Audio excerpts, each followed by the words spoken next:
Salam semangat untuk kita semua. Nama saya Teresa V.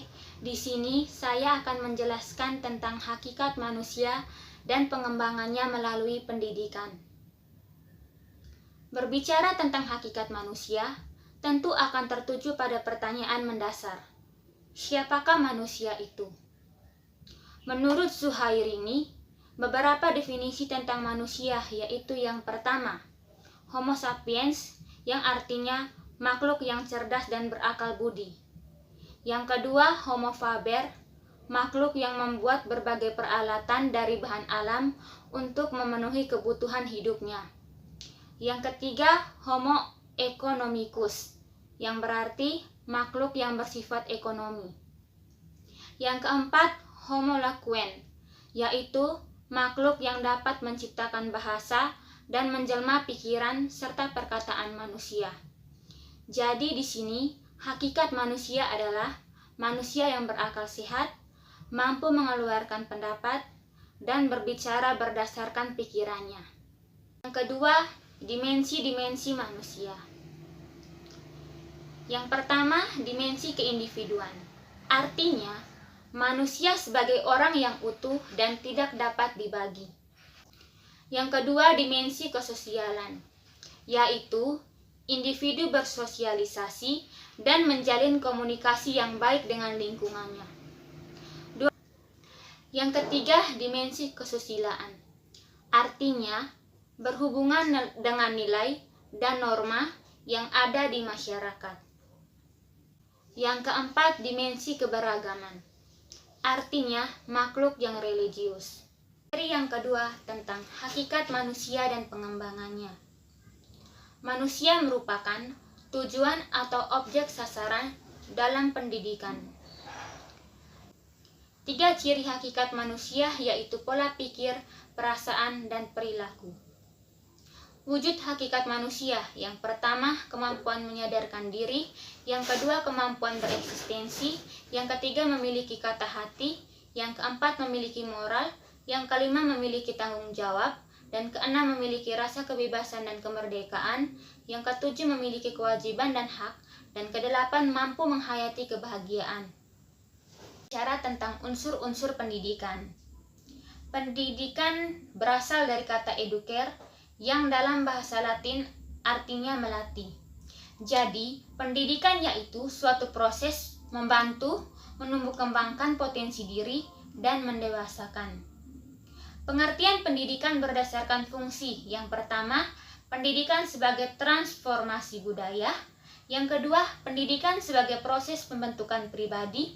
Dan yang ketiga, pendidikan sebagai proses penyiapan tenaga. Tujuan pendidikan yaitu membawa, mendidik, dan membesarkan anak-anak remaja sehingga menjadi sarana persiapan pengembangan kompetensi. Unsur pendidikan dibagi menjadi 6, yaitu yang pertama peserta didik, yang kedua pendidik, yang ketiga interaksi edukatif antara peserta dan pendidik, yang keempat materi, yang kelima alat dan metode, dan keenam lingkungan pendidikan.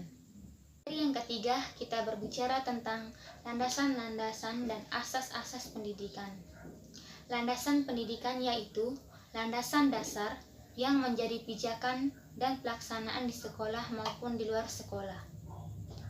Landasan pendidikan menurut UNESCO yang pertama, learning to know, learning to do, learning to live together, learning to be. Landasan pendidikan di Indonesia. Yang pertama, landasan religius. Yang kedua, landasan filosofi. Yang ketiga, landasan hukum. Yang keempat, landasan historis. Yang kelima, landasan psikologis. Yang keenam, landasan budaya. Yang ketujuh, landasan sosiologis. Yang kedelapan, landasan iptek. Dan kesembilan, landasan ekonomi. Asas pendidikan yaitu dasar atau tumpuan berpikir baik pada tahap perancangan maupun tahap pelaksanaan pendidikan. Bagian-bagian asas pendidikan. Yang pertama, asas Tutwuri Handayani, yaitu mampu menyalurkan dan mengarahkan. Yang kedua, asas belajar sepanjang hayat, yaitu seseorang mau dan mampu belajar mandiri. Yang ketiga, asas belajar kemandirian dalam belajar, yaitu menjadi fasilitator dan motivator.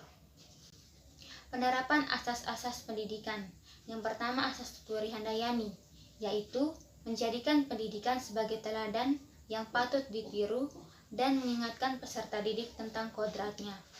Yang kedua, asas belajar sepanjang hayat, yaitu pembelajaran berfokus pada potensi, dilakukan secara sadar dan terus-menerus, dan dilakukan kapan saja dan di mana saja.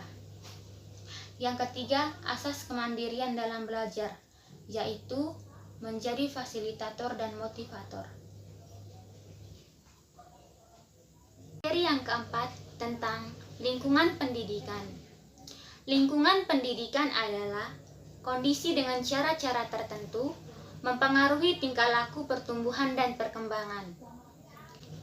Fungsi lingkungan pendidikan. Yang pertama, menjamin proses pengembangan emosional peserta didik. Yang kedua, membantu peserta didik untuk berinteraksi dengan lingkungan. Ragam bentuk lingkungan. Yang pertama, lingkungan keluarga. Dasar tanggung jawab keluarga yaitu mendorong atau memotivasi cinta kasih, kewajiban moral dan religius, memberikan teladan yang baik pada anak. Yang kedua, lingkungan sekolah. Fungsi pendidikan berdasarkan asas tanggung jawab, yaitu yang pertama, tanggung jawab formal kelembagaan, yang kedua, tanggung jawab keilmuan, yang ketiga, tanggung jawab fungsional. Yang ketiga, lingkungan masyarakat. Kesulitan yang dialami yang pertama, lingkungan fisik dan non-fisik yang kurang menguntungkan. Yang kedua, tugas yang diberikan lembaga terlalu berat dan banyak. Peranan lingkungan pendidikan. Yang pertama, di lingkungan keluarga menurut Soeleman, yaitu fungsi edukasi, fungsi sosialisasi, fungsi perlindungan, fungsi perasaan, fungsi religius, fungsi ekonomi, fungsi rekreasi, dan fungsi biologis. Fungsi lingkungan sekolah. Yang pertama, membantu peserta didik dalam berinteraksi dengan lingkungan. Yang kedua, mengajarkan tingkah laku umum. Faktor masyarakat yang dapat memengaruhi pendidikan, yaitu kegiatan siswa dalam masyarakat. Yang kedua, media massa. Yang ketiga, teman bergaul. Dan yang keempat, bentuk kehidupan bermasyarakat.